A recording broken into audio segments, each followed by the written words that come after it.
ശിപ്പായി ലഹള എന്ന് add Stanley പരിഹസിച്ച് വിളിച്ച 1857 കലാപം ശരിക്കും ഇന്ത്യൻ സ്വാതന്ത്ര്യ സമരത്തിൻ്റെ ഒരു നാഴികക്കല്ല് തന്നെയായിരുന്നു.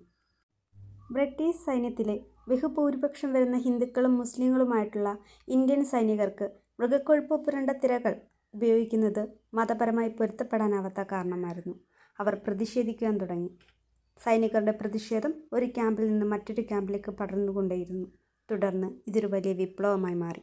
1857 വിപ്ലവം. ഒട്ടുമിക്ക കോമ്പറ്റീഷൻ എക്സാമുകളിലും ഒരു 5 ക്വസ്റ്റ്യൻ പേപ്പറിലെടുത്താൽ അതിൽ 3 ക്വസ്റ്റ്യൻ പേപ്പറിലും തീർച്ചയായിട്ടും ഉണ്ടാകുന്നൊരു ക്വസ്റ്റ്യനാണ് 1857 വിപ്ലവം. വളരെ വാസ്റ്റായിട്ടുള്ള ഈ ഒരു ടോപ്പിക് പഠിക്കാൻ ഏറ്റവും നല്ല സ്മാർട്ടായിട്ടുള്ളൊരു മാർഗ്ഗമാണ് അതിൽ നിന്ന് വരാവുന്ന മാക്സിമം ചോദ്യങ്ങളെ പരിചയപ്പെടുക എന്നുള്ളത്. അതിന് ഈ ഒരു വീഡിയോയും മോക്ക് ടൈം എന്ന എൻ്റെ യൂട്യൂബ് ചാനലും നിങ്ങൾക്ക് സഹായമാകട്ടെ എന്ന് ആശംസിച്ചുകൊണ്ട് ഒന്നാമത്തെ ചോദ്യത്തിലേക്ക്. 1857 വിപ്ലവത്തെ ബ്രിട്ടീഷുകാർ അടിച്ചമർത്തിയതിനെ തുടർന്ന് മുഗൾ രാജാവായ ബഹദൂർ ഷാ കീഴടങ്ങിയത് ഏത് ബ്രിട്ടീഷ് സൈനിക ഓഫീസർക്ക് മുന്നിലാണ്?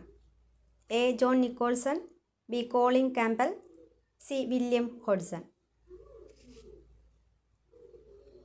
ആൻസർ സി ആണ്, വില്യം ഹോഡ്സൺ. ഇന്ത്യയുടെ അവസാനത്തെ മുഗൾ രാജാവാണ് ബഹദൂർ ഷാ സെക്കൻഡ്. അദ്ദേഹത്തെ അറിയപ്പെട്ടിരുന്നത് സഫർ എന്ന തൂലികാനാമത്തിലായിരുന്നു. രണ്ടാമത്തെ ക്വസ്റ്റ്യനും ബഹദൂർ ഷാ സെക്കൻഡിനെ കുറിച്ച് തന്നെയാണ്. ബഹദൂർ ഷാ സെക്കൻഡിനെ ബ്രിട്ടീഷുകാർ നാട് കടത്തിയത് എവിടേക്കാണ്? A. Andaman, B. Rangoon, C. Nepal.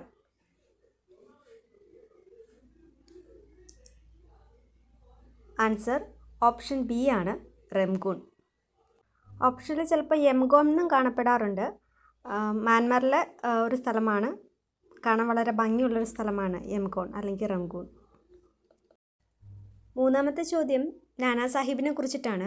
1857 കലാപത്തിൻ്റെ പരാജയത്തെ തുടർന്ന് നാനാ സാഹിബ് പലായനം ചെയ്തത് എങ്ങോട്ടാണ്? A. Myanmar, B. China, C. Nepal.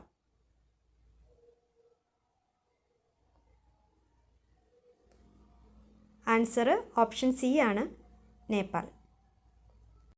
പെട്ടെന്ന് ഓർത്തിരിക്കാൻ ഒരു ഹിൻ്റാണ്.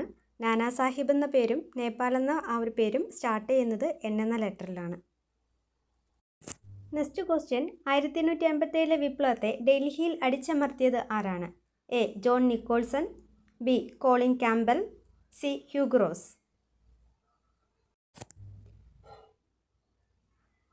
ആൻസർ ഓപ്ഷൻ എ ആണ്, ജോൺ നിക്കോൾസൺ ആണ്. 1857 വിപ്ലവത്തെ ഡൽഹിയിൽ നയിച്ചത് ആരാണെന്ന് ഓർമ്മയുണ്ടെങ്കിൽ കമൻറ്റ് ചെയ്യുക. ഇല്ലെങ്കിൽ അതിനുള്ള വീഡിയോ ഞാനിവിടെ കൊടുത്തിട്ടുണ്ട്. നെക്സ്റ്റ് ക്വസ്റ്റ്യൻ ഇതുപോലെ റിലേറ്റഡ് ക്വസ്റ്റ്യൻ ആണ്. 1857 വിപ്ലവത്തെ കാൺപൂരിലും ലക്നൌവിലും അടിച്ചമർത്തിയത് ആരാണ്? Option A John Nicholson, option B Colin Campbell, option C Hugh Rose. Answer B ആണ്, കോളിൻ ക്യാമ്പലാണ്. ലക്നൌവിലും കാൺപൂരിലും വിപ്ലവം നയിച്ചത് ആരാന്ന് ഓർമ്മയുണ്ടെങ്കിൽ കമൻറ്റ് ചെയ്യാൻ മറക്കണ്ട. കോളിൻ ക്യാമ്പൽ ഒരു സ്കോട്ട്ലൻഡുകാരനായിരുന്നു. Next question. 1857 വിപ്ലവത്തിൻ്റെ പരാജയത്തെ തുടർന്ന് 1859 ഏപ്രിൽ 18 ബ്രിട്ടീഷുകാർ തൂക്കിലേറ്റിയത് ആരെയാണ്? A. General Bakht Khan, B. Kunwar Singh, C. Tantia Tope.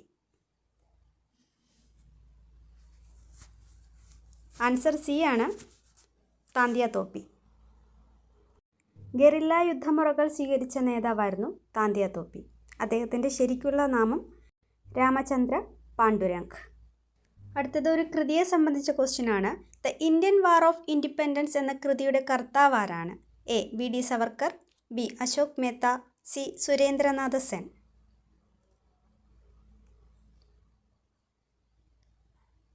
ഇതിൻ്റെ ആൻസർ ഓപ്ഷൻ എ ആണ്, വി. ഡി. സവർക്കർ. 1857 വിപ്ലവത്തെ ഇന്ത്യയുടെ ഒന്നാം സ്വാതന്ത്ര്യ സമരം എന്ന് വിശേഷിപ്പിച്ചത് വി. ഡി. സവർക്കറാണ്. വിനായക് ദാമോദർ സവർക്കർ എന്നതാണ് പൂർണ്ണമായ പേര്. അടുത്തതും ഒരു കൃതിയെ സംബന്ധിച്ചിട്ടുള്ള ചോദ്യമാണ്. ദ ഗ്രേറ്റ് റിബല്യൻ എന്ന കൃതിയുടെ രചയിതാവ് ആരാണ്? A. Surendranath Sen, B. Ashok Mehta, C. Karl Marx. Answer option B Ashok Mehta. ഒരു മികച്ച നടനും അതുപോലെ തന്നെ ഒരു സിനിമാറ്റോഗ്രാഫറും കൂടിയായിരുന്നു അദ്ദേഹം. 1857 കലാപത്തെ ഇന്ത്യയിലെ ദേശീയ കലാപമായി ആദ്യം വിശകലനം ചെയ്തത് ആരാണ്? A. Canning, B. Benjamin Disraeli, C. പാമേഴ്സൺ.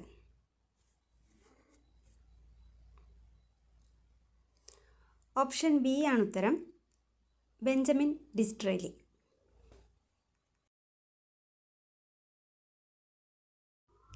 Next question, 1857 വിപ്ലവത്തിൻ്റെ ഏറ്റവും വലിയ ഫലം എന്ന് വിശേഷിപ്പിക്കാവുന്നത് എന്താണ്? എ. ഹിന്ദു മുസ്ലിം മൈത്രി, ബി. സൈനിക പുനഃസംഘടന, സി. കമ്പനി ഭരണത്തിൻ്റെ അവസാനം.